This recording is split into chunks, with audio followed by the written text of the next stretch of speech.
Hello बच्चों, let's read the question. Here question given is statement 1, super oxides of alkali metals are paramagnetic. Statement 2, superoxides contains O2 minus ion which has one unpaired electron in its anti-bonding orbital. The options are option A, statement 1 is true, statement 2 is true and statement 2 is correct explanation for statement 1. Option B, statement 1 is true, statement 2 is true and not the statement 2 is not the correct explanation for statement 1. Option C, statement 1 is true, statement 2 is false. Option D, statement 1 is false, statement 2 is true. So here the की concept is, यहाँ पे लिख लेते हैं कि जो question का की कॉन्सेप्ट है वो क्या है। वो ये होता है कि जो सुपर ऑक्साइड्स होते हैं अल्काली मेटल्स का, super oxides of alkali metals, वो उनमें क्या होता है, वो अनपेयर्ड इलेक्ट्रॉन कैरी करते हैं, अनपेयर्ड इलेक्ट्रॉन कैरी करते हैं in their anti bonding orbital और इसके वजह से क्या होते हैं, वो पारा मैग्नेटिक बन जाते हैं। ठीक है, तो देखते हैं यहाँ पे कैसे क्या होता है। तो सबसे पहले है कि सुपर ऑक्साइड जो है उनका जो जनरल फॉर्मूला होता है वो होता है MO2। किसका? Super oxides of alkali metals का।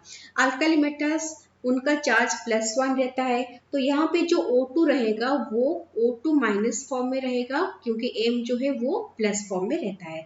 तो O2 माइनस मतलब O सिंगल बॉन्ड O और उसके ऊपर क्या चार्ज रहेगा, नेगेटिव चार्ज रहेगा। तो अगर हम यहाँ पे O2 माइनस का इलेक्ट्रॉन कॉन्फ़िगरेशन हम लिखेंगे तो वो क्या हो जाएगा, इलेक्ट्रॉनिक कॉन्फ़िगरेशन बन जाएगा sigma 1s2 sigma star 1s2 sigma 2s2 sigma star 2s2 sigma 2pz2 then pi 2px2 pi 2py2 sigma then pi star